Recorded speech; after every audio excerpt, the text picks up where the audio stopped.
Selamat malam Bapak Ibu yang terkasih di dalam Kristus. Selamat pagi bagi Bapak Ibu yang stay di Amerika dan selamat siang menjelang sore bagi Bapak Ibu yang stay di Jerman. Selamat bertemu kembali pada kelas pembelajaran firman Tuhan di Sema Donai pada hari Kamis tanggal 12 September 2024. Yang malam ini kita akan belajar tentang tema berbuah di setiap fase kehidupan yang akan dibawakan oleh narasumber kami yaitu Pak Evangelis Joseph Puntandi, SEMTH. Baik Bapak Ibu sekalian, sebelum kita memulai kelas pembelajaran kita, maka kita akan memulai dengan berdoa terlebih dahulu ya Bapak Ibu. Mari kita berdoa. Bapa kami yang di surga, terima kasih dan puji syukur ya Bapak, karena sekali lagi pada malam ini kami masih diberi kesempatan dan juga kesehatan untuk kembali bisa belajar di kelas Sema Adonai. Ya Bapak, biar kiranya dalam kelas pembelajaran kami ini selalu ada penyertaan dan pimpinan-Mu. Dan berkatilah saya ya Tuhan sebagai moderator yang akan memimpin kelas pembelajaran ini. Mampukan saya melakukan tugas dan kewajiban saya dengan sebaik-baiknya. Dan juga berkati para operator kami yang bekerja di belakang layar, Tuhan. Mampukan mereka juga untuk bisa melakukan tugas dan kewajibannya dengan baik dan lancar. Dan berkati internet kami serta perangkat-perangkat yang kami pakai dalam pembelajaran kelas ini, sehingga tidak ada satupun kendala yang akan menghalangi pembelajaran kelas kami ini, baik dalam kelas maupun live di YouTube. Dan juga terutama berkatilah hamba-Mu ini, Pak Joseph, yang akan menyampaikan kebenaran firman-Mu ya Tuhan. Urapi setiap perkataan Pak Joseph, dan berikanlah hikmat yang hanya daripada-Mu, sehingga Pak Joseph dapat menyampaikan kebenaran firman-Mu kepada kami semua, sehingga kami mendapatkan pemahaman yang baik dan benar sesuai dengan kehendak hati-Mu. Dan terutama berkati juga kami yang berada di dalam ruangan ini ya Bapak, yang juga mendengarkan di live YouTube maupun nanti yang mendengarkan di live Bunda. Buka hati dan pikiran kami Tuhan. Terangi hati dan pikiran kami dengan roh-Mu, dan berikan juga hikmat daripada-Mu, sehingga kami mampu menangkap pembelajaran yang disampaikan Pak Joseph kepada kami dengan mendapatkan pemahaman yang baik dan benar sesuai dengan kehendak hati-Mu. Dan kami mau materaikanlah firman ini Tuhan di dalam hati kami, dan jadikanlah rema firman ini di dalam diri kami, sehingga kami selalu mampu mengingatnya dan kami dapat mengajarkan atau memberitakannya kepada sama kami, dan yang terutama kami mampu menjadi pelaku-pelaku firman-Mu ya Tuhan di dalam kehidupan kami. Ya Tuhan, kami mau menyerahkan kelas pembelajaran ini dari awal hingga akhir hanya di dalam pimpinan-Mu, dan kami patahkan segala kuasa kegelapan yang akan menghalangi pembelajaran kelas kami ini dalam nama Yesus. Doa ini kami panjatkan dalam satu nama, yaitu Tuhan Yesus Kristus, Juru Selamat kami yang hidup. Haleluya. Amin. Baik, Bapak Ibu, sebelum kita masuk pada sesi pembelajaran, maka saya akan menampilkan terlebih dahulu profil dari narasumber kami ya, Bapak Ibu ya.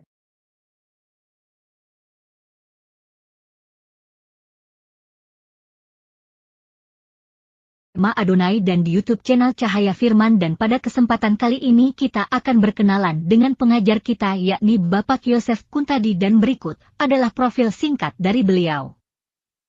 Beliau lahir di Jakarta pada 5 September tahun 1970. Beliau sekarang tinggal di Tangerang Selatan.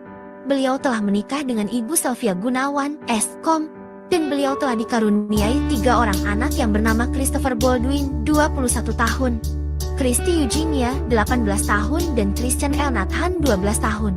Riwayat pendidikan: beliau telah menyelesaikan S1 di Manajemen Marketing, Universitas Persada Indonesia, S2 di Teologia, Harvest International Theological Seminary, dan S3 di Teologia, Harvest International Theological Seminary. Riwayat pelayanan: sebagai pembicara atau narasumber di radio, sebagai seorang pengkhotbah serta penulis. Selain itu, beliau juga bekerja sebagai Direktur di PT Adonia Petro Energy, transportir bahan bakar minyak, dan trading batubara, sebagai Direktur di PT Isanolopo Distribusi, trading bahan bakar minyak.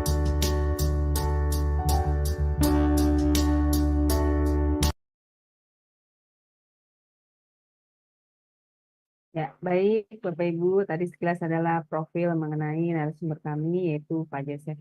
Baik, saya akan menyapa terlebih dahulu narasumber kami ya, Bapak Ibu. Shalom, selamat malam Pak Joseph. Shalom, selamat malam Bu Aling. Salam kasih dalam Kristus untuk semua yang bergabung di channel ini. Ya, amin. Dan semoga kabar Bapak juga luar biasa dan sehat selalu ya Pak. Amin. Ya, baik-baik. Ya. Baik Pak, saya akan menyerahkan waktu dan tempat pada Bapak untuk memaparkan pengajaran ini. Silakan.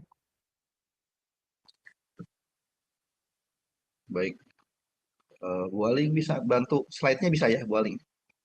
Iya, bisa Pak. Oke.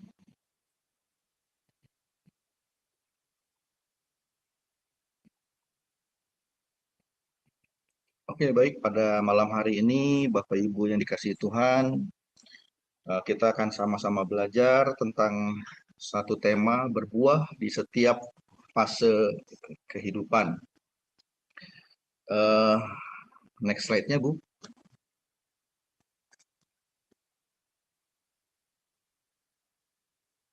Oke, nah ini saya kasih gambaran dulu di depannya tentang fase. Bapak Ibu mungkin udah tahu tentang fase ya. Jadi menurut Kamus Besar Bahasa Indonesia, KBBI, fase termasuk dalam jenis kata benda atau nomina. Artinya adalah tingkatan masa, ini perubahan, perkembangan, dan sebagainya. Secara umum, arti fase adalah suatu periode atau tahap tertentu dalam suatu proses atau perubahan yang terjadi. Jadi fase adalah bagian-bagian dari sebuah proses. Kalau ada satu proses, prosesnya satu, tapi terdiri dari beberapa fase begitu. Next slide Bu.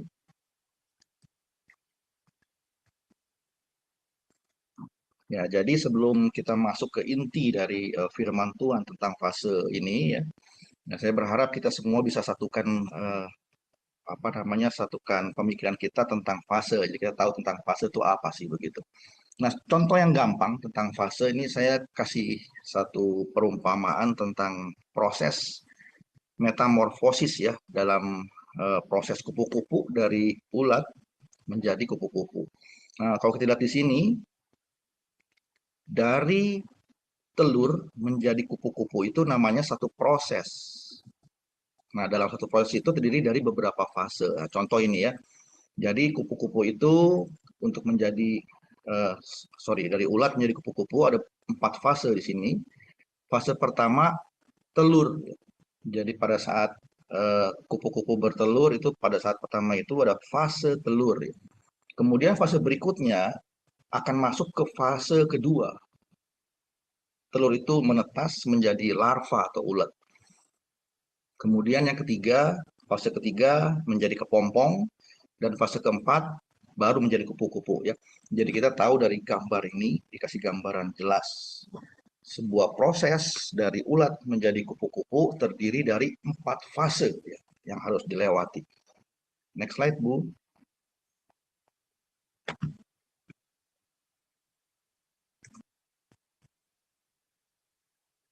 Nah, kalau tadi kupu-kupu, saya kasih satu gambaran yang lebih masuk ke kehidupan kita ya. Ini fase dalam kehidupan manusia.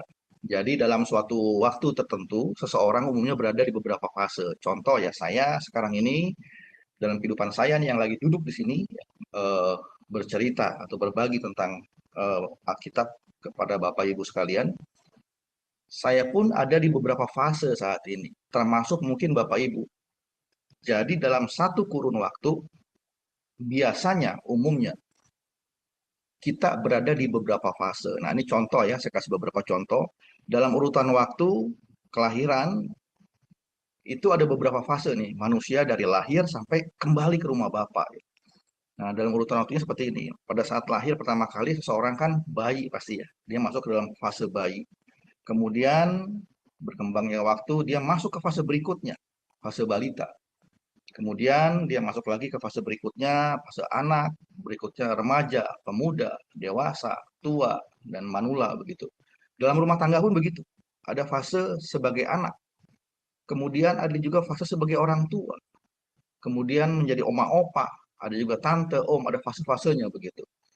Dalam pendidikan pun seperti itu. Bapak Ibu pernah ya mengenyam pendidikan juga, saya juga begitu ya. Jadi di eh, fase waktu di SD, di SMP, di SMA begitu. Kemudian S1, S2 dan S3. Berikutnya di pelayanan, pernah menjadi volunteer, mungkin fase menjadi volunteer, pengurus, ketua bidang, pendeta, jadi gembala begitu. Nah, ini fase-fase ya. Dalam pekerjaan pun seperti itu. Karyawan jadi penyelia, nggak langsung jadi direktur, mungkin harus dari fase-fase bawah. Nah, ini yang saya kasih merah ini ya. Ini contoh, contoh. Dalam eh, fase seseorang, misalnya Matius ya, saya akan bawa juga Matius nanti jadi nama Matius. Matius ini jadi contoh nanti ya di slide-slide berikutnya. Contoh Matius. Matius ini dalam satu kurun waktu, anggaplah kita ambil satu figur Matius ya. Dia bisa berada di fase dewasa. Matius dewasa yang merah ini ya. Kemudian dia ada di fase anak-anak juga sebagai orang tua. Jadi kalau yang pertama tadi dalam urutan waktu, Matius ini udah dewasa, misalnya umur 35 tahun. Nah, kemudian dalam proses rumah tangga, Matius ini masih sebagai anak. Karena walaupun usianya 35 tahun, tapi dia masih punya orang tua. Jadi dia sebagai anak, masih ada di fase anak. Tapi dikatakan tadi kan, seseorang itu bisa berada di beberapa fase dalam satu kurun waktu. Matius juga sebagai orang tua, karena dia punya anak, udah punya anak begitu. Kemudian pendidikan dia di SMA, nah dia ada di fase SMA pendidikannya. Dalam pelayanan pun dia jadi volunteer. Kemudian dalam pekerjaan, dia adalah manajer. Nah, jadi Matius dalam kehidupannya ini dia ada di beberapa fase. Dia fase dewasa, fase anak-anak, di orang tua juga, SMA, volunteer, dan manajer. Nah, jadi itu gambaran tentang fase. Jadi saya, Bapak Ibu sekalian yang di sini, yang saat ini sedang mendengarkan pengajaran ini, berada di beberapa fase saat ini. Next slide, Bu.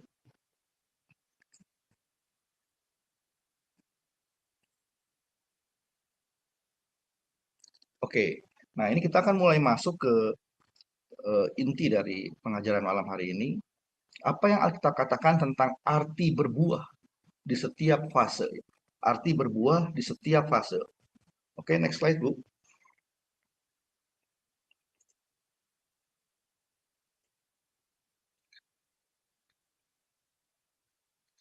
Kita sebagai orang Kristen sering dengar ya, berbuah pada musimnya. Nah, saya mau kasih gambaran lagi. Tadi kalau kita udah tahu bahwa fase itu adalah bagian dari proses. Suatu proses terdiri dari beberapa fase, dan kita saat ini ada di beberapa fase dalam kehidupan. Nah, berbuah di setiap fase itu berbeda dengan berbuah pada musimnya. Kita sering dengar ya, berbuah pada musimnya, tapi ini satu hal yang beda, berbuah di setiap fase dan berbuah pada musimnya. Nah, kita akan bahas pada malam hari ini berbuah di setiap fase. Kalau berbuah pada musimnya, kita tahu nih ya, berbuah pada musimnya itu berarti kalau kita nanam pohon, nanam biji ya, di tanah begitu, dia akan mengalami satu proses yang nanti di saat nanti 5 tahun lagi, 6 tahun lagi, apa 3 tahun lagi, dia akan berbuah. Ya, jadi berbuah pada musimnya berarti menghasilkan buah nanti pada saatnya, tanpa melihat proses. Pokoknya nanti dia proses biji, dia fase biji, dia fase yang lain nggak bisa berbuah. Tapi nanti saatnya akan berbuah. Itu berbuah pada musimnya. Jadi pada saat biji ditanam, suatu ketika nanti dia akan berbuah, menjadi pohon dan berbuah. Itu berbuah pada musimnya. Nah, kemudian berbuah di setiap fase, ini bicara tentang apa? Contoh, tadi kita tanam biji ya. Kita tanam biji. Jadi waktu biji itu ditanam di tanah, dia ada di fase menjadi biji. Kemudian dia akan bertumbuh menjadi fase berikutnya, ke fase-fase berikutnya. Jadi berbuah di setiap fase berarti di setiap fase yang sedang dijalaninya, ia menghasilkan buah sesuai dengan fasenya. Di fase biji dia menghasilkan buah, di fase berkecambah dia menghasilkan buah, di fase tumbuh daun dia menghasilkan buah. Nah, saya akan kasih gambaran lebih jauh yang dimaksud berbuah pada saat di fase biji berbuah, di fase berkecambah berbuah, di fase batangnya tumbuh dia berbuah, apa maksudnya itu? Next slide, Bu.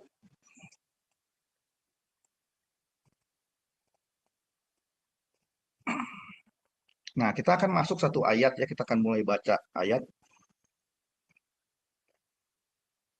Saya akan kasih gambaran tentang berbuah yang dimaksud dengan berbuah di setiap fase kehidupan. Markus 11 ayat 13, 14 dan 20.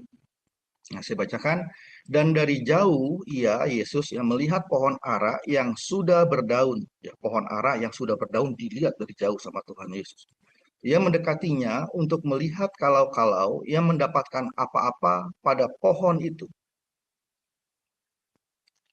Tetapi waktu ia tiba di situ, ia tidak mendapat apa-apa selain daun-daun saja. Sebab memang bukan musim buah ara. Maka katanya kepada pohon itu, janganlah lagi seorang pun memakan buahmu selama-lamanya. Dan murid-muridnya pun mendengarnya. Pagi-pagi ketika Yesus dan murid-muridnya lewat, mereka melihat pohon ara tadi sudah kering sampai ke akar-akarnya. Sorry, keringnya ini enggak tertulis ya. Ya, jadi ada satu cerita di mana Tuhan Yesus mengutuki pohon ara yang belum berbuah. Nah, kalau saya lihat di sini ya, ada satu hal yang agak unik di sini ya. Jadi Tuhan Yesus melihat satu pohon ara yang daunnya udah ada, kemudian dia datang, dia lihat tidak ada buahnya dan dikutuki sama Tuhan Yesus.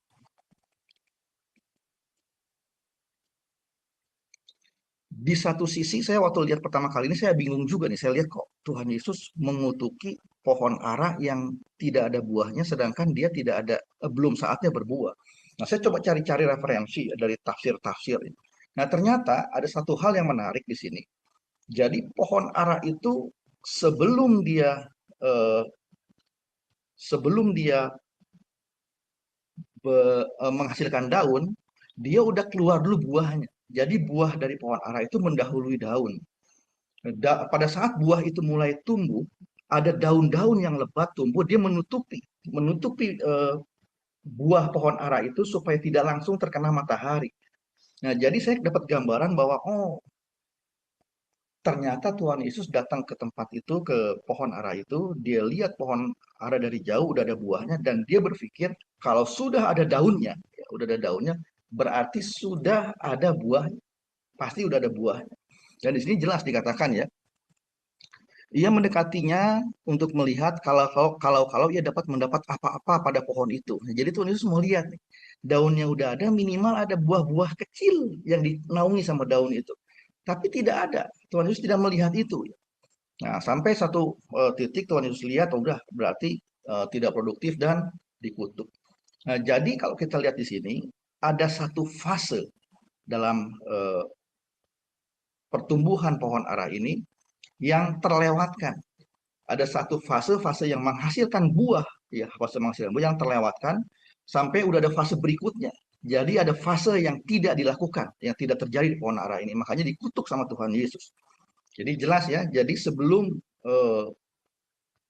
buahnya terlihat, dia udah ada, sebelum daunnya terlihat, buah udah mendahului. Nah, ini Tuhan Yesus tidak melihat ini. Gitu. Nah, jadi pada perikop ini dikasih gambaran bahwa pohon ara itu melewati satu fase dalam pertumbuhannya. Jadi ada satu fase dia tidak berbuah, tanda kutip tidak berbuah. Nah, lebih lanjut kita masuk ya, mau tahu lebih jauh tentang apa artinya fase berbuah dalam setiap fase. Nah, Matius 5 ayat 13 saya bacakan. Bapak Ibu udah tahu tentang ayat ini ya, udah sering kita baca. Matius 5 ayat 13. Kamu adalah garam dunia. Jika garam itu menjadi tawar, dengan apakah ia diasinkan? Tidak ada lagi gunanya selain diinjak dan dibuang orang. Jadi garam dunia, garam itu menjadi tawar, tidak ada gunanya selain dibuang dan diinjak orang. Nah, ini saya bacakan dulu ya. Sama seperti garam, yang diharapkan dari garam adalah rasa asin. Apapun bentuknya, garam yang diharapkan adalah rasa asin. Pada ayat tersebut dikatakan jika garam tidak asin, tidak ada gunanya selain diinjak dan dibuang orang. Jadi garam berguna atau berbuah ketika ia berlaku sebagaimana seharusnya, yaitu memberikan rasa asin. Jelas ya? Jadi yang namanya garam itu harus asin. Kalau nggak asin, dibuang dan diinjak orang. Nah, garam sendiri ada fase-fasenya. Garam itu dari laut, kita tahu ya, banyaknya dari laut. Pada saat dia di laut, rasanya tetap asin. Waktu dibikin menjadi butiran-butiran garam seperti pasir begitu, dia tetap asin di fase itu. Di fase dia udah dibentuk jadi keras begitu, untuk masuk ke keluarga-keluarga, dia pun tetap asin. Bahkan ketika fase dia bersatu dengan makanan, dia asin juga. Jadi yang dimaksud dengan berbuah di setiap fase kehidupan adalah menjalankan fungsi yang seharusnya sesuai dengan fase yang di mana kita berada. Nah, next slide Bu, kita jelaskan lebih. Kita mau tahu lebih jauh tentang ini.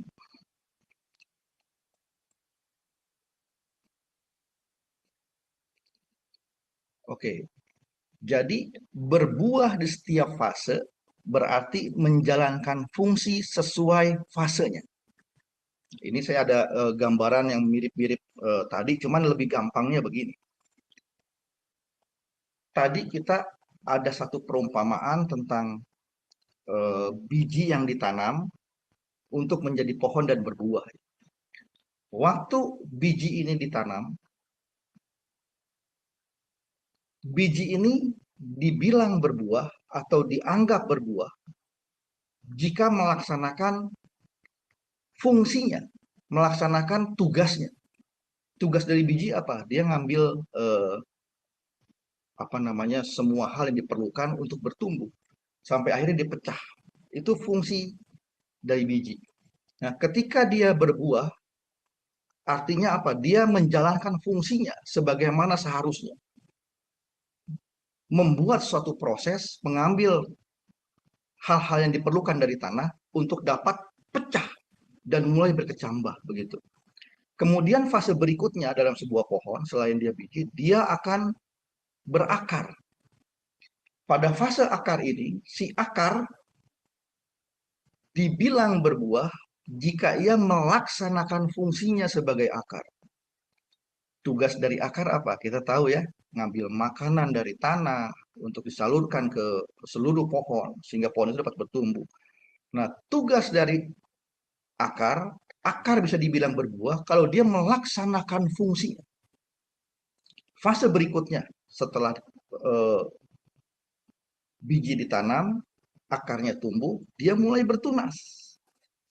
Fungsi dari tunas yang mulai ada batang, kemudian ada daun begitu berkecambah. Tugas dari mereka apa? Tugas dari mereka terus tumbuh. Melalui makanan yang dari akar itu terus tumbuh. Fungsi mereka pun itu.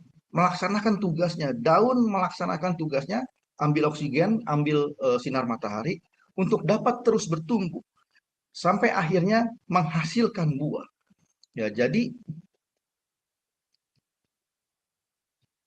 di setiap fase dari pohon itu, biji, akar, kecambah, batang, daun, dia berbuah kalau dia melaksanakan tugasnya.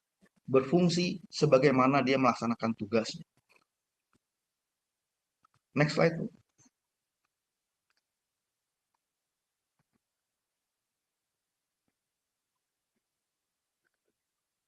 Nah, tadi sudah dikasih gambaran ya bahwa kehidupan kita ini, kehidupan manusia itu terdiri dari berbagai fase dan berbuah di setiap fase. Jika di setiap fase kita berada, kita melakukan fungsinya.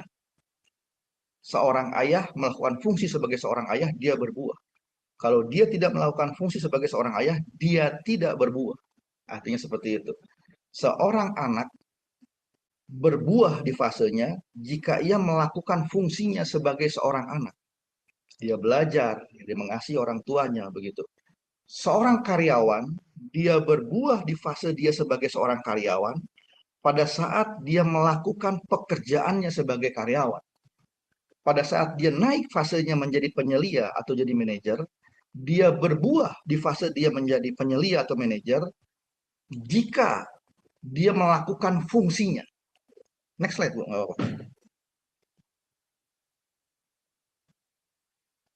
Akibat tidak berbuah. Ya, akibat tidak berbuah. Nah, sekarang apa yang Alkitab katakan jika tidak berbuah di setiap fase? Next slide.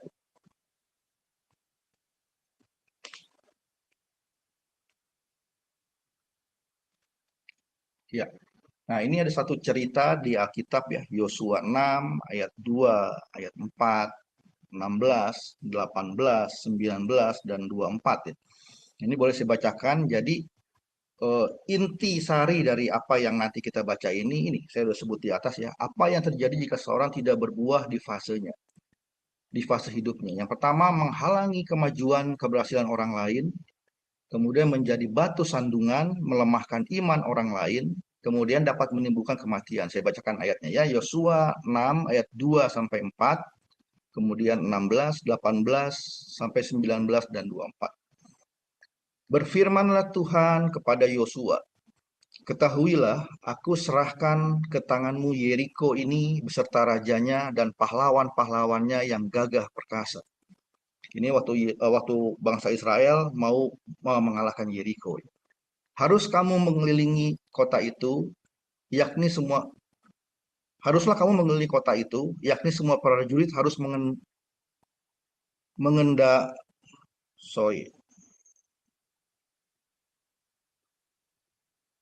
harus mengelilingi kota itu sekali saja. Demikian harus engkau perbuat 6 hari lamanya.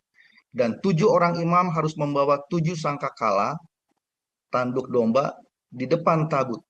Tetapi pada hari yang ketujuh, 7 kali kamu harus mengelilingi kota itu, sedang para imam meniup sangkakala. Lalu pada ketujuh kalinya, ketika para imam meniup sangkakala, berkatalah Yosua kepada bangsa itu, bersoraklah sebab Tuhan telah menyerahkan kota itu kepadamu. Tetapi kamu ini jagalah dirimu terhadap barang-barang yang dikhususkan untuk dimusnahkan, supaya jangan kamu mengambil sesuatu dari barang-barang yang dikhususkan itu setelah mengkhususkannya, dan dengan demikian membawa kemusnahan atas perkemahan orang Israel dan mencelakakannya. Segala emas dan perak, serta barang-barang tembaga dan besi adalah kudus bagi Tuhan. Semuanya itu akan dimasukkan ke dalam perbendaharaan Tuhan. Tetapi kota itu dan segala sesuatu yang ada di dalamnya dibakar mereka dengan api. Hanya emas dan perak, barang-barang tembaga dan besi ditaruh mereka di dalam perbendaharaan rumah Tuhan. Nah, jadi cerita ini sebelum kita masuk ke berikutnya digambarkan ketika bangsa Israel hendak menaklukkan Yeriko. Kita tahu Yeriko itu satu kota yang temboknya tuh besar dan tinggi sekali gitu. Nah, ada satu cara yang unik yang Tuhan lakukan, mereka kelilingi itu 6 hari. Di hari yang ketujuh 7 kali dikelilingi begitu. Nah, Tuhan serahkan Yeriko ke dalam tangan bangsa Israel. Hanya Tuhan katakan apa? Ada hal-hal khusus yang harus dikuduskan untuk Tuhan. Ya, yaitu emas, ada perak yang harus diberikan ke rumah perbendaharaan Tuhan. Nah, next slide, Bu.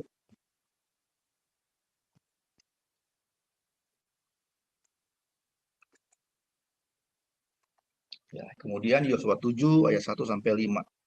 Tetapi orang Israel berubah setia dengan mengambil barang-barang yang dikhususkannya itu, yang dikhususkan itu. Karena Akan bin Karmi bin Zabdi bin Zerah dari suku Yehuda mengambil sesuatu dari barang-barang yang dikhususkan itu, lalu bangkitlah murka Tuhan terhadap orang Israel. Jadi titah Tuhan yang seharusnya dilakukan, ada orang-orang yang tidak melakukannya. Jadi ada orang-orang Israel yang di fase itu dia sebagai prajurit harusnya menuruti apa yang dikatakan oleh atasannya ya, oleh Yosua, dia tidak lakukan. Dia tidak berbuah di sini. Dia tidak lakukan yang seharusnya dilakukan. Maka apa yang terjadi? Lalu bangkitlah murka Tuhan terhadap orang Israel. Apa yang terjadi? Yosua menyuruh orang dari Yeriko ke Ai. Jadi setelah dia menaklukkan Yeriko, Yosua menyuruh orang ke Ai untuk menaklukkan kota Ai, kota yang lebih kecil dari Yeriko, yang letaknya dekat Bet Awen di sebelah timur Betel, dan berkata kepada mereka demikian, pergilah ke sana dan intailah negeri itu. Maka pergilah orang-orang itu ke sana dan mengintai kota Ai. Kemudian kembalilah mereka kepada Yosua dan berkata kepadanya, tak usah seluruh bangsa itu pergi, biarlah hanya kira-kira 2 atau 3.000 orang pergi untuk menggempur Ai itu. Janganlah kau susahkan seluruh bangsa itu dengan berjalan ke sana, sebab orang-orang di sana sedikit saja. Jadi dilihat sedikit aja orang-orang Ai itu nggak banyak. Maka berangkatlah kira-kira 3.000 orang dari bangsa itu ke sana. Tetapi mereka melarikan diri di depan orang Ai. Malah kalah ya mereka. Sebab orang-orang Ai menewaskan kira-kira 36 orang dari mereka. Orang-orang Israel itu dikejar dari depan pintu gerbang kota itu sampai ke Shebarim dan dipukul kalah di lereng. Lalu tawarlah hati bangsa itu amat sangat. Nah, ke slide sebelumnya, Bu Aling.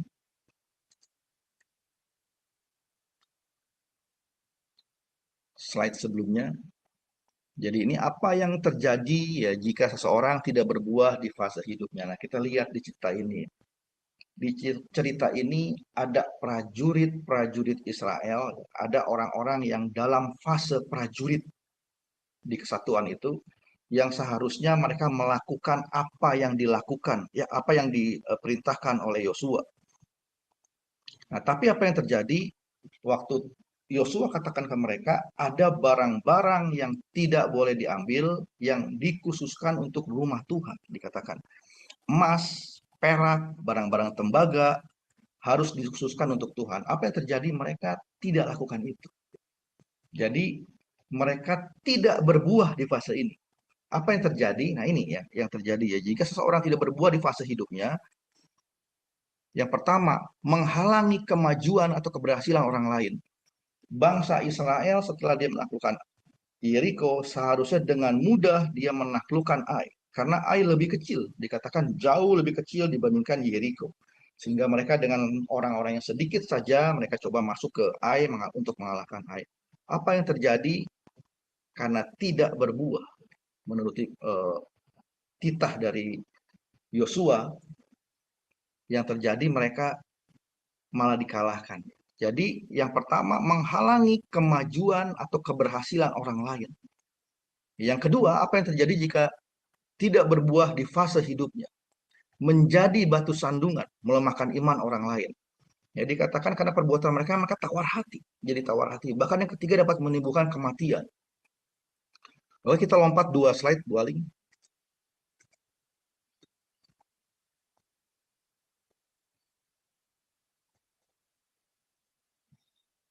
Ya, satu lagi. Sebelumnya. Sebelum slide ini, cara berbuah di setiap fase kehidupan. Nah, tadi kita udah dapat gambaran ya, yang dimaksud dengan berbuah di setiap fase kehidupan itu apa. Jadi bukan hal yang muluk-muluk ya, ya Tuhan tidak membuat satu satu target atau satu hal yang sesuatu yang besar yang harus dilakukan, enggak. Ini cuma sesuatu yang normatif, yang sifatnya normatif. Nah, apa yang bagaimana cara berbuah di setiap fase kehidupan? Next slide, Bu.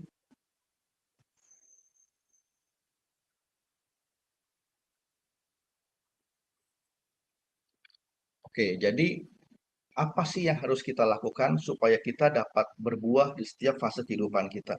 Supaya pada saat kita misalnya di kerjaan, kita baru masuk kerja, kita ada di fase sebagai karyawan yang terendah, kita dapat berbuah di sana, di fase itu. Kemudian pada saat dapat kepercayaan, naik lagi begitu. Menjadi penyelia atau supervisor, di posisi itu pun kita berbuah. Kemudian naik lagi di sisi jadi posisi manajer, menjadi berbuah. Bagaimana untuk berbuah di fase itu, ya, fase menjadi manajer. Nah, ini yang dikatakan firman Tuhan. Jadi yang pertama, untuk dapat berbuah di setiap fase kehidupan, Yang pertama, membaca dan mempelajari firman Tuhan. Nah, saya bacakan ini 2 Timotius 3 ayat 16.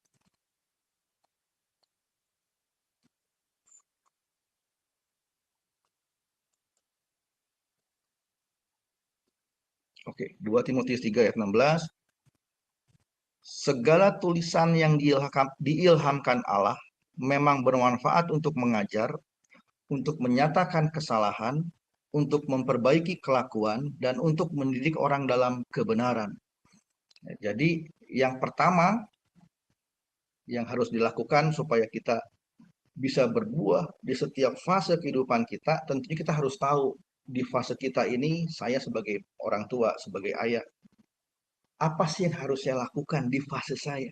Saya berbuah atau menjalankan fungsi saya sebagai seorang ayah. Dari mana tahu? Dari firman Tuhan. Karena dikatakan segala tulisan yang diilhamkan Allah memang bermanfaat untuk mengajar, untuk menyatakan kesalahan, untuk memperbaiki kelakuan, dan untuk mendidik orang dalam kebenaran. Ya, kemudian Mazmur 119 ayat 105 menguatkan 2 Timotius ini ya, firman-Mu itu pelita bagi kakiku dan terang bagi jalanku. Nah, ada satu contoh yang saya kasih di sini ya. Bagaimana kita tahu, saya tadi ada beberapa kali sebut tentang ayah, ya saya tertarik untuk atau tergelitik untuk sedikit memberi gambaran tentang ini ya. Jadi contoh yang saya kasih ini, firman Tuhan tuh ngasih gambaran. Ayah tuh harus seperti apa sih orang tua? Ini salah satu contohnya. Melalui firman Tuhan, kita tahu nih, membaca dan mempelajari firman Tuhan, kita tahu ayah tuh harus seperti apa. Ini salah satu contohnya begitu. Mazmur 23, 1-6, memberikan informasi tentang buah yang diharapkan dari seorang ayah. Next, Bu.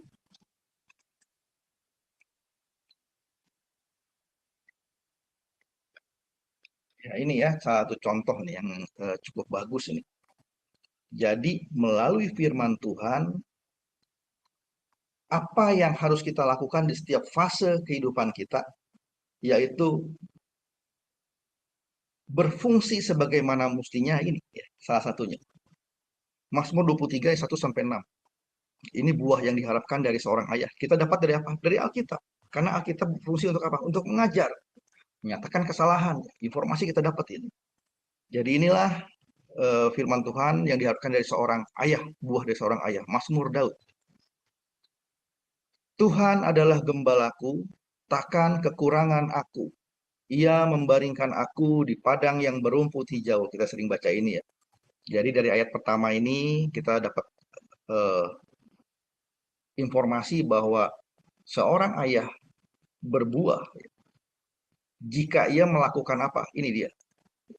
Tuhan adalah gembalaku, takkan kekurangan aku. Ia membaringkan aku di padang yang berumput hijau. Jadi ayah itu, seorang ayah mencukupi keluarganya. Ini poin yang pertama ya. Kemudian ia membimbing aku ke air yang tenang, ia menyegarkan jiwaku. Yang kedua, kehadiran seorang ayah memberikan ketenangan dan kesegaran. Ini jelas ayatnya ya. Kemudian berikutnya, ia menuntun aku di jalan yang benar oleh karena namanya. Artinya apa? Seorang ayah membimbing, mengarahkan anggota keluarganya pada jalan kebenaran.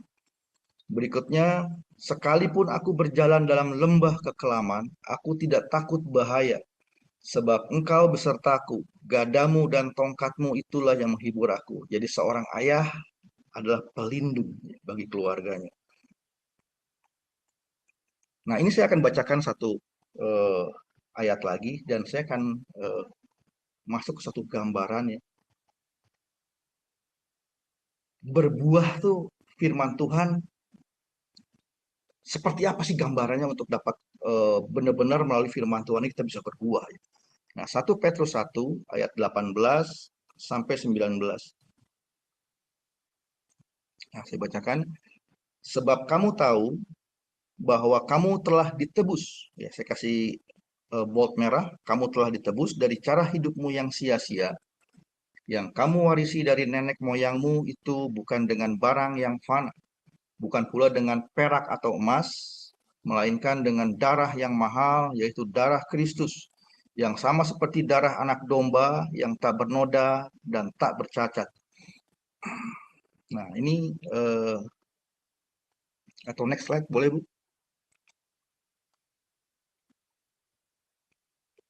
Ini akan nyambung ya yang pertama sama yang kedua. Jadi yang pertama tadi dikatakan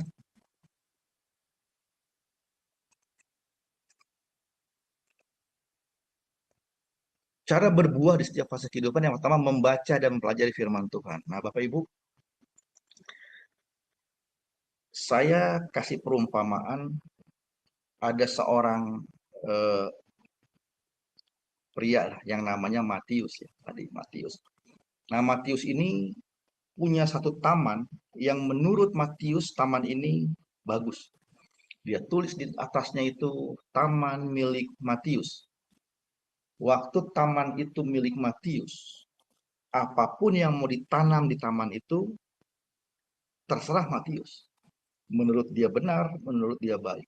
Sampai kemudian ya satu eh, ketika ada orang yang datang ke dia. Dia bilang begini, Matius, perkenalkan namaku Yesus. Taman milik kamu suatu ketika ini akan hancur, akan tenggelam dan hancur sama sekali. Tamanmu harus pindah. Matius bilang, kemana? Saya tidak bisa pindahkan taman ini. Nah, kemudian si calon pembeli ini menawarkan, Matius, boleh nggak saya beli taman kamu? Taman milikmu itu saya beli. Nanti pada saat saya beli, tetap kamu yang mengelola taman ini. Mendengar itu, Matius, oh tertarik juga. Dan satu jaminannya taman ini tidak akan hancur, dikatakan begitu, tidak akan hilang. Nah, akhirnya Matius setuju, beralihlah taman itu. Dikatakan di sini tadi, dibayar dengan darah yang mahal. Sebab kamu tahu bahwa kamu telah ditebus dengan darah yang mahal, yaitu darah Kristus. Nah, jadi taman Matius ini dibeli tunai oleh darah yang mahal. Darah si pembeli ini namanya Yesus. Nah, status kepemilikan taman ini berubah. Yang tadinya milik Matius, sekarang harus dirubah. Di taman itu di atasnya ditulis sekarang taman milik Yesus. Dikelola oleh Matius. Matius pengelolanya.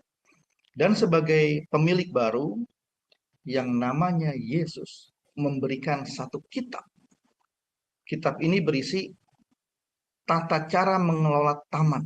Taman yang dikehendaki sama si pemilik baru. Kemudian Matius mulai buka buku pintar itu ya, yang namanya Alkitab.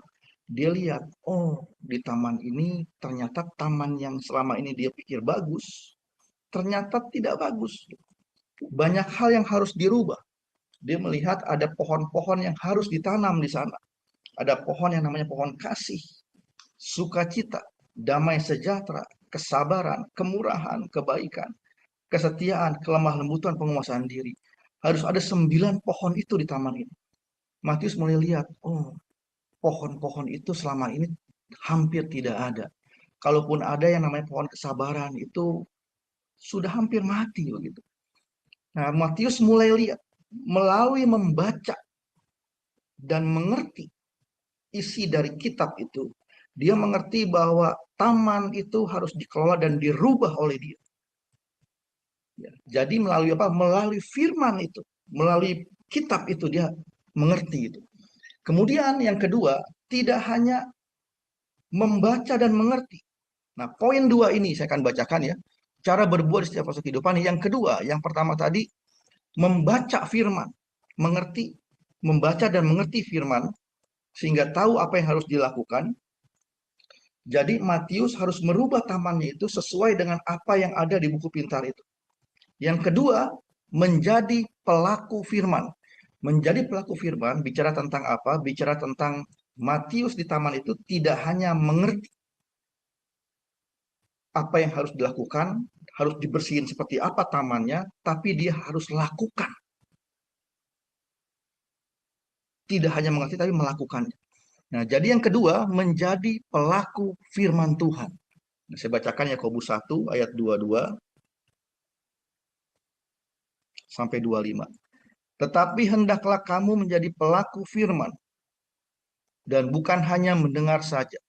Sebab jika tidak demikian, kamu menipu diri sendiri. Nah, kita lihat di sini ya. Jadi kenapa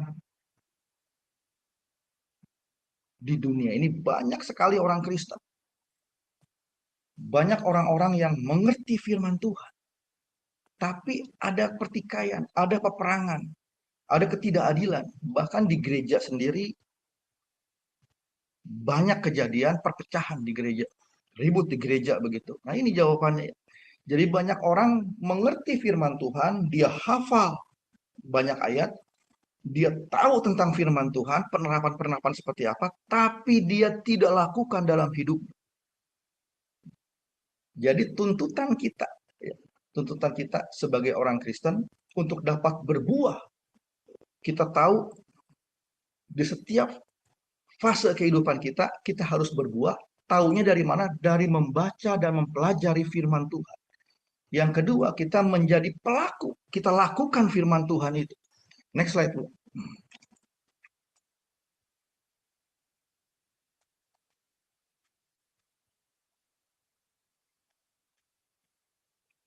Saya bacakan lagi satu ayat ini ya, Matius 7 ayat 13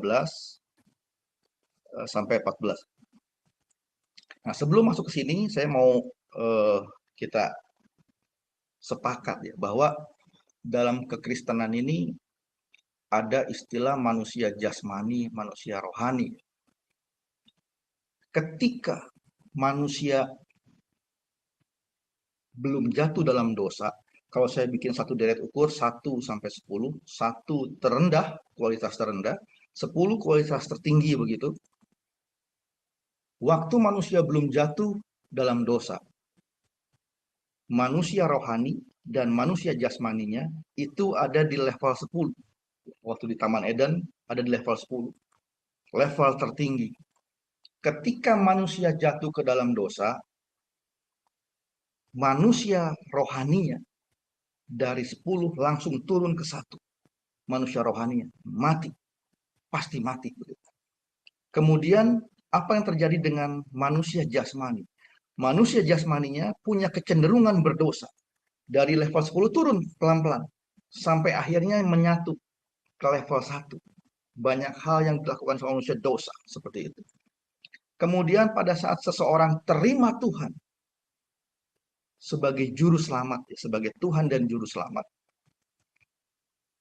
manusia rohaninya ketika dia mengakui Tuhan Yesus, Engkaulah Tuhanku, Engkaulah juru selamatku, aku terima Engkau sebagai Tuhan dan juru selamat. Di detik itu juga manusia rohaninya dari level 1 naik ke level 10. Langsung tertinggi, selamat. Jadi selamat, punya kehidupan kekal. Apa yang terjadi dengan manusia jasmani? Manusia jasmaninya tetap di level 1. Harus ada effort, harus ada hal yang dilakukan supaya level manusia rohaninya, manusia jasmaninya dari 1 bisa ngejar manusia rohani terus naik ke 3, ke 4, ke 5 sampai akhirnya mendekati ke 10 atau ke 10 begitu. Jadi orang-orang yang tadinya punya kebiasaan-kebiasaan buruk, pada saat dia terima Tuhan, tidak otomatis kebiasaan buruknya hilang. Harus ada effort yang dilakukan supaya si manusia jasmaninya ini bisa ngejar naik levelnya begitu. Nah, ini saya bacakan satu ayat ya, Matius 7 ayat 13 sampai 14. Ini yang berhubungan dengan yang saya kasih gambaran tadi ya. Masuklah melalui pintu yang sesak itu, karena lebarlah pintu yang dan luaslah jalan yang menuju kepada kebinasaan. Dan banyak orang yang melaluinya. Karena sesaklah pintu dan sempitlah jalan yang menuju kepada kehidupan, dan sedikit orang yang mendapatkannya. Nah, dari ayat ini kita dapat satu gambaran bahwa yang namanya kita menjadi Kristen setelah kita terima Tuhan, kita harus menahan diri, pikul salib begitu. Jadi kita tahu ya lagunya tentang di dalam dunia ada 2 jalan, ada lebar, ada sempit. Yang lebar itu api, jiwanya mati. Kemudian yang sempit itu menuju kepada kehidupan kekal seperti itu. Jadi pada saat kehidupan kita hidup semaunya, hidup tanpa pertobatan, kita terima Tuhan, kita Kristen, kita mengenal firman Tuhan, tapi kita tidak lakukan, kita seperti ini, tetap di jalan yang besar. Tapi pada saat kita mau pikul salib, kita menjadi Kristen, kita mengenal Tuhan, kita belajar firman Tuhan, kita baca firman Tuhan, kita mengerti dengan baik firman Tuhan, dan kita lakukan. Kita lakukan. Itu seperti ada di mana? Di jalan yang sempit. Tapi jalan itu jalan yang nyaman, kata Tuhan. Karena Tuhan tanggung kita di sana. Ya, jadi ada hal-hal yang harus kita tahan, ada hal-hal yang harus kita lakukan sesuai dengan firman Tuhan. Tapi sesuatu yang kita lakukan sesuai dengan firman Tuhan, jadi kita misalnya melakukan firman Tuhan karena orang melakukan sesuatu yang tidak baik kepada kita. Tapi karena kita cinta Tuhan, kita tidak membalas kejahatan orang yang kejahatan. Karena itu ada air mata kita tertumpah karena kita mengikuti firman Tuhan, itu kuasa Tuhan turun pada kita. Dan itulah penyembahan yang sejati. Nah, saya suka lihat tuh, ada orang-orang tertentu yang mungkin di Bidstone, ya, bisa di satu kebaktian doa, atau orang-orang yang menjadi hamba Tuhan, orang-orang yang memimpin pujian gitu. Ada orang-orang tertentu yang kita lihat ya pada saat dia baru naik ke panggung nih, ke mimbar begitu, baru dia naik, kita udah merasakan hadirat Tuhan luar biasa. Nah, kita lihat itu. Dia bayar harga.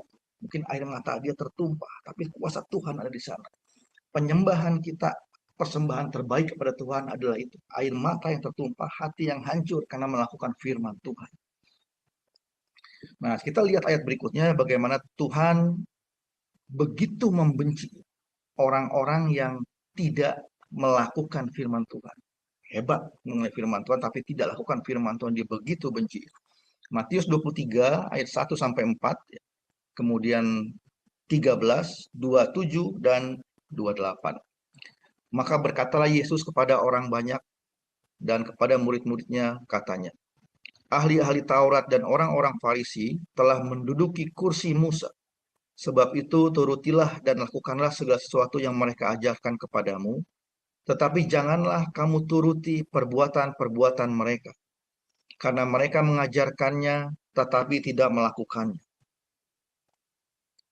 Mereka mengikat beban-beban berat lalu meletakkannya di atas bahu orang, tetapi mereka sendiri tidak mau menyentuhnya. Celakalah kamu, hai ahli-ahli Taurat dan orang-orang Farisi, hai kamu orang-orang munafik, karena kamu menutup pintu-pintu kerajaan surga di depan orang. Sebab kamu sendiri tidak masuk dan kamu merintangi mereka yang berusaha untuk masuk. Celakalah kamu, hai ahli-ahli Taurat dan orang-orang Farisi, hai kamu orang-orang munafik, sebab kamu sama seperti kuburan yang dilabur putih, yang sebelah luarnya memang bersih tampaknya, tetapi yang sebelah dalamnya penuh tulang belulang dan berbagai jenis kotoran. Demikian jugalah kamu. Di sebelah luar kamu tampaknya benar di mata orang, tetapi di sebelah dalam kamu penuh kemunafikan dan kedurjanaan. Ya, jadi kita lihat di sini, kita lihat pertobatan kita ya. Pada saat kita terima Tuhan, kita tahu firman Tuhan, bagaimana harus bertindak, seperti apa nih. Ya, kita sama-sama, saya, Bapak Ibu semua, punya nilai sekarang. 1 sampai 10. Berapa ponten kita, nilai kita dalam mengenal firman Tuhan. Melalui membaca, melalui pendalaman kitab, kita mengenal dia. Kemudian yang kedua, 1 sampai 10 lagi. Posisi mana kita melakukan firman Tuhan. Berani bayar harga melakukan firman Tuhan. Next slide, Bu.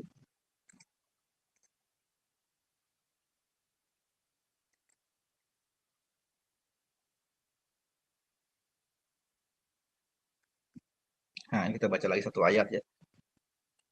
Bagaimana Tuhan begitu membenci orang-orang yang hanya tahu firman Tuhan tapi tidak lakukan firman Tuhan. Matius 7 ayat 17 sampai 23. Demikianlah setiap pohon yang baik menghasilkan buah yang baik, sedangkan pohon yang tidak baik menghasilkan buah yang tidak baik. Tetapi tidak mungkin pohon yang baik itu menghasilkan buah yang tidak baik, ataupun pohon yang tidak baik itu menghasilkan buah yang baik. Dan setiap pohon yang tidak menghasilkan buah yang baik pasti ditebang dan dibuang ke dalam api. Jadi dari buahnya lah kamu akan mengenal mereka. Bukan setiap orang yang berseru kepadaku, Tuhan, Tuhan, akan masuk ke dalam kerajaan surga, melainkan dia yang melakukan kehendak Bapakku yang di surga. Pada hari terakhir banyak orang akan berseru kepadaku, Tuhan, Tuhan, bukankah kami bernubuat demi namamu dan mengusir setan demi namamu dan mengadakan banyak mujizat demi namamu juga? Pada waktu itulah aku akan berterus terang kepada mereka dan berkata, aku tidak mengenal engkau. Nyahlah dari hadapanku, kamu sekalian pembuat kejahatan. Next, Bu Ali. Nah, kita lihat ya, jadi seperti apa tadi Tuhan membenci orang-orang yang tidak melakukan firman Tuhan. Nah, Matius 7:24-27 ini memberikan gambaran kepada kita seperti apa nih orang-orang yang bijak yang melakukan firman Tuhan. Setiap orang yang mendengar perkataanku ini dan melakukannya, ia sama dengan orang-orang yang bijaksana yang mendirikan rumahnya di atas batu. Kemudian turunlah hujan dan datanglah banjir, lalu angin melanda rumah itu, tetapi rumah itu tidak rubuh sebab didirikan di atas batu. Tetapi setiap orang yang mendengar perkataanku ini dan tidak melakukannya, ia sama dengan orang yang bodoh yang mendirikan rumahnya di atas pasir. Kemudian turunlah hujan dan datanglah banjir, lalu angin melanda rumah itu sehingga rubuhlah rumah itu dan hebatlah kerusakannya. Nah, ini ada ayat terakhir ya. Jadi Tuhan menginginkan kita mempunyai buah-buah pertobatan, ini Matius 3 ayat 8. Jadi hasilkanlah buah yang sesuai dengan pertobatan. Nah, ada satu hal yang yang saya lihat dan ini sebenarnya menarik. Saya buka kita ngobrol di sini ya. Jadi saya pernah kerja mungkin sekitar 30 tahun lebih yang lalu ya di satu perusahaan. Nah, perusahaan ini alat-alat rumah tangga kayak buat pembasmi nyamuk, ada untuk bersihin kaca, bersihin lantai begitu. Dan saya waktu itu mulai dari satu posisi yang namanya sales merchandiser. Waktu sales merchandiser ini tugas saya cuma hari Senin ada salesman datang ke satu toko. Saya waktu itu nangani toko-toko ya, supermarket begitu. Waktu Senin sales datang ke sana, hari Rabu saya datang ke tempat yang sama, ke tempat itu ya. Jadi Senin sales datang, Rabu barang sampai, saya datang ke supermarket itu. Tugas sales merchandiser ngambil barang dari gudang, potong-potong, bersihin, dipajangin di supermarket begitu. Nah, ada satu hal yang menarik yang saya lihat. Saya cukup cepat posisi naik. Jadi saya dari sales merchandiser, kemudian jadi fase merchandiser, saya jalani 3 bulan. Kemudian saya diangkat menjadi sales. Di fase sales itu, saya tidak lama, setahun lebih sedikit, kemudian saya naik lagi ke fase supervisor. Naik lagi ke fase manager. Saya cepat sekali naik. Ada orang-orang yang pada saat saya masuk menjadi sales merchandiser waktu itu, dia udah supervisor, kelewatan sama saya. Saya bisa jadi atasannya dia. Nah, yang saya mau bagikan di sini, Bapak Ibu, berbuah di setiap fase kehidupan itu bukan bicara Tuhan mau kita jadi superior. Tuhan mau kita jadi orang yang lebih dari orang-orang lain, orang yang luar biasa, bukan. Tapi saya katakan tadi ya, ayat-ayat ini mengatakan bahwa yang namanya berbuah di setiap fase kehidupan melakukan fungsinya di fase itu. Nah, yang saya mau bagikan di sini, kenapa saya cepat naik jabatan? Bukan karena saya orang yang superior, orang yang hebat, bukan. Tapi saya hanya melakukan apa yang ditugaskan kepada saya. Waktu sales merchandiser, tugas saya datang setelah sales keluar, di hari berikutnya saya datang begitu. Banyak sales merchandiser lain yang tidak lakukan itu. Mereka malu, mereka berbagai alasan tidak lakukan tugasnya, tidak lakukan fungsinya. Mereka tidak berbuah di fase itu. Saya berbuah. Bukan melakukan hal yang luar biasa, tapi melakukan apa yang seharusnya dilakukan. Nah, ternyata dunia ini di bawah standar. Banyak hal yang di bawah standar. Dan Tuhan hanya mengajarin kita, hanya menuntut kita, jadilah orang-orang yang standar. Waktu saya sales merchandise, saya lakukan tugas dengan baik. Waktu saya jadi salesman, saya lakukan tugas saya dengan baik. Banyak orang-orang yang disuruh ngorder gitu, pulang, nggak lakukan tugasnya. Sehingga apa yang tadi dikatakan ya, kalau tidak berbuah di satu fase, maka akan ada efek ke tempat-tempat lain. Perusahaan tidak maju, perusahaan tidak tercapai omsetnya begitu. Sampai akhirnya apa? Mereka sendiri yang nilainya jelek. Saya melakukan tugas saya sebagai sales. Normal, bukan hal yang luar biasa. Naik lagi fase menjadi supervisor. Saya lakukan tugas yang sama, bukan orang yang superior. Hanya lakukan tugas yang memang seharusnya saya lakukan. Dan itu jadi hal yang luar biasa, karena apa? Karena saya ada di tengah-tengah orang yang standarnya di bawah. Nah, sampai akhirnya saya jadi sales manager, sama. Lakukan hal seperti itu juga. Jadi, kita belajar ya pada malam hari ini bahwa hidup kita ini ada fase-fase. Dalam kehidupan saya, kehidupan Bapak, Ibu, kawan-kawan sekalian, di saat yang sekarang ini ada fase-fase kita sebagai anak, sebagai orang tua, sebagai bapak, sebagai ibu, sebagai karyawan, sebagai hamba Tuhan, pelayan Tuhan. Tuntutan dari Tuhan berbuah di setiap fase. Artinya apa? Lakukan tugas sebagaimana seharusnya. Standar, hal yang standar, bukan hal yang luar biasa. Itu tuntutan yang sangat standar. Dikatakan tadi pohon ara yang Tuhan Yesus lihat dari jauh ada daunnya. Kalau ada daun berarti ada daun yang menaungi, menutupi buah. Waktu daunnya terlihat pasti udah ada fase dia berbuah. Waktu Tuhan Yesus lihat tidak ada. Berarti apa? Ada fase yang dilewati. Nah, waktu saya, Bapak Ibu, tidak melakukan fungsi kita, atau dalam konteks ini tidak berbuah di fase kita, maka kita akan menjadi sumbat. Seperti tadi ya, bangsa Israel menang lawan Yeriko, tapi tunggang langgang melawan Ai. Kita menjadi sumbat. Waktu orang tua, seorang ayah tidak mau bekerja, melakukan tugasnya, maka anak-anak kelaparan, masa depan anak-anak hancur. Istri pun begitu. Pada saat itu tidak melakukan tugasnya dengan baik, maka rumah tangga tidak akan harmonis. Begitupun dengan pekerjaan, saya katakan tadi seperti itu. Jadi tuntutan Tuhan yang diajarkan pada malam hari ini, berbuah di setiap fase kehidupan kita, adalah melakukan fungsi normal di setiap fase yang kita berada pada saat ini.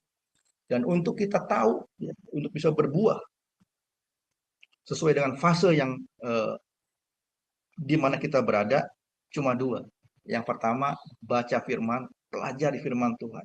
Karena firman Tuhan mengajarkan kita, memberi informasi kepada kita bagaimana kita harus berbuah di setiap fase kehidupan kita. Dan menjadi orang-orang yang mau melakukan firman Tuhan. Bukan hanya kenal firman Tuhan, bukan hanya tahu bagaimana harus bertindak, tapi melakukan firman Tuhan. Tidak seperti orang-orang Farisi. Tuhan katakan apa? Tidak ikut. Mereka seperti kuburan. Tidak ikut kerajaan Allah nanti. Mereka seperti kuburan yang di luarnya rapih, baik. Di dalamnya tulang belulang. Tuhan katakan seperti itu. Next slide, Bu Aling.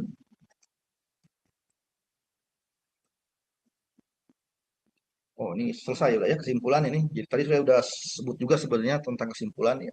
Tapi nggak apa, saya bacakan aja. Siapapun kita harus berbuah di setiap fase kita berada. Yang dimaksud dengan berbuah adalah melakukan fungsi yang seharusnya sesuai fase tersebut. Jika tidak, maka kita sedang menjadi sumbat yang menghalangi kemajuan atau keberhasilan orang lain. Menjadi batu sandungan dan hal-hal merugikan lain bagi lingkungan kita. Hal yang dapat dilakukan untuk dapat berbuah di setiap fase dalam kehidupan kita adalah membaca dan mempelajari firman Tuhan. Yang kedua, menjadi pelaku firman Tuhan. Nah, demikian firman Tuhan atau pendalaman Alkitab kita pada malam hari ini, pagi hari ini, mungkin di tempat lain, ada yang siang di tempat lain lagi, dan saya kembalikan ke Bu Aling. Terima kasih. Ya, baik Terima kasih Pak Joseph, luar biasa ya Pak pemaparannya untuk pelajaran malam ini. Kita belajar tentang bagaimana berbuah di setiap fase kehidupan kita. Baik Bapak Ibu, sebelum kita masuk pada sesi tanya jawab dan diskusi, maka saya akan membacakan terlebih dahulu acara-acara Sema Adonai ke depannya ya Bapak Ibu. Ya baik, sudah tampak di layar. Baik, Bapak Ibu, untuk besok hari Jumat 13 September 2024 di jam 19.00 waktu Indonesia Barat, di Sema Adonai akan kembali ada kelas pengajaran firman. Dan kita akan belajar tentang materi eksposisi kitab Efesus yang diambil dari Nats Efesus 1 ayat 15 sampai dengan 23. Dan ini sudah masuk sesi yang ketiga ya Bapak Ibu dengan tema bertumbuh dalam pengenalan akan Allah. Dan yang menjadi narasumbernya adalah seperti biasa Bapak Gembala kami sendiri yaitu Pak Pendeta Dr. Daniel Palungan MTH dan moderatornya adalah Pak Sam Siagian. Masih di hari yang sama ya Bapak Ibu, di hari Jumat di jam 21.00 waktu Indonesia Barat. Seperti biasa di Sema Adonai akan kembali belajar tentang materi buku Sejarah Penebusan seri ke-7. Dan ini sudah masuk sesi yang kelima ya Bapak Ibu dengan temanya adalah hubungan doa 40 hari Musah dan Perjanjian. Dan yang menjadi narasumbernya seperti biasa adalah Pak Pendeta Dr. Yudi Lengkong MTH dan moderatornya adalah Ibu Heni. Selanjutnya di hari Sabtu di tanggal 14 September 2024 di jam 19.00 waktu Indonesia Barat, di Sema Adonai kembali ada kelas pembelajaran firman. Dan kita akan belajar tentang tema pernikahan Kristen yang akan dibawakan oleh narasumber kami, yaitu Pak Pendeta Dr. Dedi Kurniawan MTH, dan moderatornya adalah Ibu Aling, saya sendiri.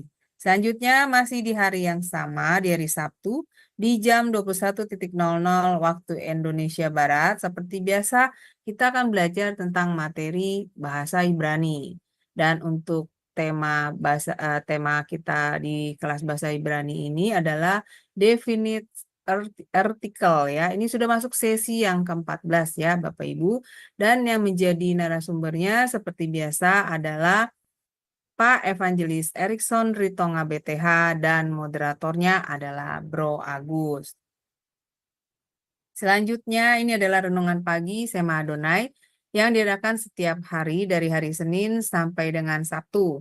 Dimulai dari jam 5.30 pagi dan dilayani oleh hamba-hamba Tuhan yang sangat memberkati. Jadi Bapak Ibu sekalian untuk renungan pagi Sema Adonai, kemudian renungan pagi dari Bapak Gembala kami sendiri, yaitu Pak Pendeta Daniel Palungan yang diadakan setiap hari Jumat 1 kali dalam seminggu, dan juga ibadah online Sema Adonai hanya Bapak Ibu dapat ikuti lewat channel C Firman saja. Jadi ketiga program Sema Adonai tersebut tidak di-live-kan di channel-channel lain ya Bapak Ibu.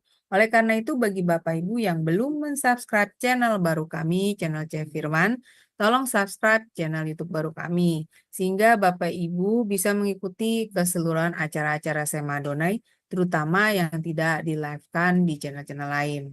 Dan juga tolong bantu share ya Bapak Ibu channel C Firman ini kepada yang lain. Sehingga semakin banyak orang yang juga bisa mengikuti keseluruhan acara-acara Sema Adonai lewat channel C Firman. Dan begitu Bapak Ibu telah membantu channel kami, channel C Firman untuk menjadi lebih berkembang dan menjadi berkat lagi bagi banyak orang. Terima kasih Bapak Ibu atas perhatiannya. Sekarang kita akan masuk pada sesi tanya jawab dan diskusi. Tapi bagi Bapak Ibu yang ingin bertanya atau sharing tentang materi malam ini, silakan raise hand terlebih dahulu ya Bapak Ibu, sehingga mic Bapak Ibu bisa dibuka oleh operator kami. Ya baik Pak Joseph, terima kasih untuk pengajarannya malam ini ya Pak. Kita belajar tentang bagaimana berbuah di setiap fase kehidupan. Ya, kalau saya menangkap dari pengajaran Bapak tadi itu berarti seperti ini ya Pak, ketika saya menjadi seorang istri, nah saya melakukan tugas saya dengan semestinya gitu, seperti yang diajarkan oleh firman Tuhan. Atau ketika saya menjadi ibu, atau ketika saya menjadi karyawan di sebuah perusahaan atau ketika saya melakukan pelayanan. Itu sebenarnya sama juga dengan begini nggak Pak? Yaitu saya melakukan apa yang menjadi bagian saya, yaitu tugas dan kewajiban saya dengan bertanggung jawab. Seperti itu bukan? Ya, silakan masih di mute Pak. Ya, intinya sederhana ya seperti itu. Ya, Tuhan ajarkan kita untuk di setiap fase, di setiap eh, bagian hidup kita atau fase hidup kita ya kita melakukan fungsi kita. Itu aja, Bu. Sederhana sebenarnya. Ya, cuma itu kan di dunia ini sebenarnya banyak hal-hal yang tidak standar. Makanya apa yang kita lakukan standar itu banyak kali dilihat sesuatu yang luar biasa bagi dunia ini begitu. Betul, padahal memang harusnya seperti itu ya Pak ya. Kalau kita memiliki status kita misalnya sebagai anak, sebagai orang tua, atau sebagai karyawan, atau sebagai pelayan pekerjaan Tuhan, ya memang sebenarnya yang harus kita lakukan itu ya sesuai dengan porsi status kita masing-masing ya Pak. Maksudnya harus melakukannya dengan dengan baik dan bertanggung jawab ya Pak sebenarnya. Tapi banyak orang yang memang banyak yang tidak melakukan hal-hal yang semestinya dilakukan sesuai dengan ajaran firman. Nah, ini penyebabnya sebenarnya apa sih Pak? Kemalasan apa gimana? Atau karakter yang buruk Pak? Misalnya mau enak sendiri atau nggak mau bayar harga gitu, nggak mau berkorban apa gimana Pak? Ya silakan Pak Joseph. Ya. Jadi semakin kan dikatakan ya ada istilah semakin tinggi sebuah pohon yang angin yang menerpa dia itu semakin besar ya Bu. Nah, jadi pada saat hal-hal sederhana kita sebagai pelajar SD, SMP, SMA mungkin lebih mudah ya melakukan atau berbuah di sisi itu ya melakukan tugas kita. Juga sebagai karyawan ya karyawan-karyawan mungkin yang masih baru masuk itu lebih mudah ya lebih mudah untuk melakukan fungsinya. Tapi pada saat jabatan semakin tinggi, ya, termasuk hamba Tuhan begitu ya, semakin tinggi dia menduduki satu posisi akan semakin berat angin menerpa. Salah satu contoh ya, pada saat dia sebagai karyawan mungkin mudah aja dilakukan tugas-tugasnya. Tapi pada saat semakin tinggi jabatannya, manajer gitu, misalnya seorang manajer keuangan, ada kalanya dia ada tantangan. Atasannya minta dia untuk apa? Untuk melakukan misalnya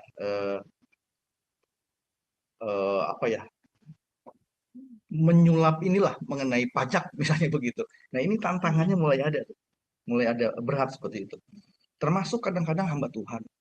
Pada saat kita masuk ke satu gereja, ada kalanya kalanya ada kepentingan tertentu yang bertabrakan. Salah satu contoh, Pak, jangan bicara tentang ini ya, atau Bu, jangan bicara tentang ini ya, karena ada apa? Ada majelis kami nih ya, penyumbang terbesar di sini yang hidupnya seperti ini, nanti tersinggung misalnya seperti itu. Nah, kita sebagai hamba Tuhan ya, sebagai orang-orang yang bertanggung jawab terhadap kehidupan, terhadap firman Tuhan, itu lumayan berat tuh, lumayan berat. Nah, kita melakukan firman Tuhan atau enggak seperti itu. Seperti itu mungkin Bu Ali. Ya, berarti ketika seseorang semakin naik ya Pak, berarti ya dia punya kedudukannya, berarti beban yang harus dia pikul itu juga semakin berat ya Pak. Tetapi memang Tuhan mengajarkan kita harus bisa memilih yang benar ya Pak, seperti itu kan, mengikuti apa kata firman gitu kan, kita sudah belajar, kita sudah memahami, mengerti apa itu hukum-hukum ajaran firman Tuhan. Dan ketika kita menghadapi situasi seperti itu, memang baiknya kan kita melakukan hal yang sesuai dengan diajarkan firman. Itu yang tadi Bapak bilang adalah menjadi pelaku firman kan. Berarti harus membayar harga ya Pak. Seperti itu ya Pak. Benar kan Pak? Ya. Harus melakukan hal yang ini. Tapi memang sepertinya banyak yang jatuh di situ ya Pak, tidak mampu untuk melakukan apa namanya yang benar ya, seperti itu ya Pak, yang seharusnya yang diajarkan oleh firman Tuhan. Nah, ini sebenarnya apa sih Pak yang menjadi kendalanya Pak bagi mereka ini untuk bisa melakukan hal-hal itu? Apa karena mereka takut? Apa karena memang mereka nggak mau bayar harga? Apa gimana Pak? Iya, silakan Pak Josi. Ya, kalau menurut saya kita balik ke firman Tuhan ya. Jadi saya ingat-ingat ayat ini. Jadi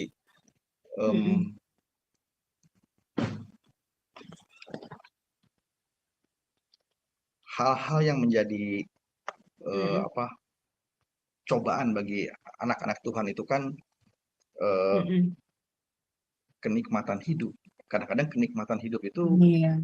bikin kita beralih pandangannya tuh, nggak ke firman Tuhan tapi ke kenikmatan hidup sendiri.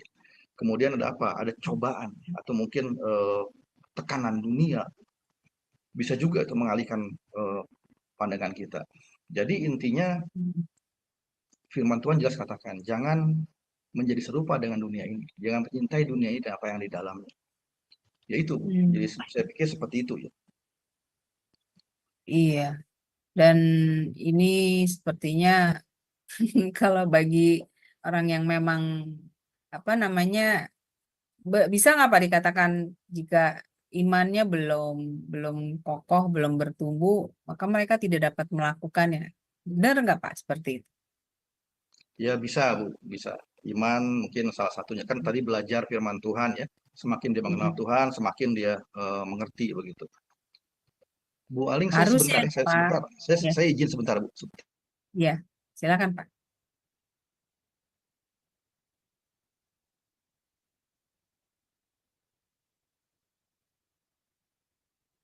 Ya, tunggu sebentar ya Bapak Ibu.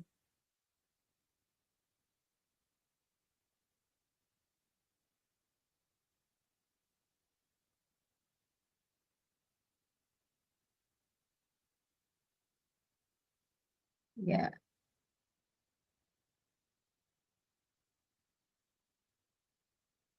Ya, Ibu Aling, apakah berhubung Pak Joseph ada panggilan darurat dari rumah sakit, kakaknya sakit, oh ya, jadi kita ya, tutup aja, tutup ya, closing statement, jadi terus ya. ditutup dalam doa. Minta maaf ya teman-teman, karena ada Ya. panggilan darurat. Ya, Silakan Pak. baik Pak Joseph, silakan Pak untuk memberi closing statementnya, lalu kita tutup kelas kita ini dengan doa ya yang akan dibawakan oleh Bapak Joseph. Silakan Pak. Baik Bapak Ibu, jadi dari pengajaran firman Tuhan pada malam hari ini kita sama-sama mengoreksi diri kita ya. Jadi siapapun kita di posisi manapun kita berada, kita diminta untuk menjadi berkat dengan berbuah di posisi kita, di fase kita berada. Nah, caranya bagaimana? Caranya membaca dan mengerti firman Tuhan, mengenal firman Tuhan, ya. Kemudian menjadi pelaku firman. Jadi selamat melakukan firman Tuhan. Begitu Bu Aling. Ya, baik. Terima kasih Pak. Bisa ditutup dengan doanya, dipersilakan. Oke, kita bersatu dalam doa. Terima kasih Tuhan. Tuhan sudah sertai kami sepanjang hari ini, sepanjang pelajaran kami pada malam hari ini. Saya percaya Tuhan apa yang telah disampaikan akan menjadi bagian dalam kehidupan kami selama-lamanya.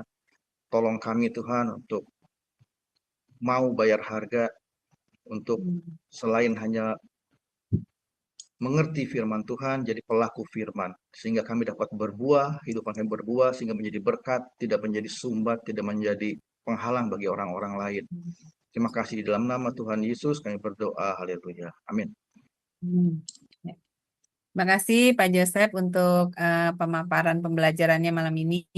Semoga menjadi berkat bagi Bapak Ibu semua dan semoga pelayanan Pak Joseph juga diberkati Tuhan lebih dan lebih lagi menjadi berkat bagi banyak orang. dan Pak Joseph selalu diberikan kesehatan.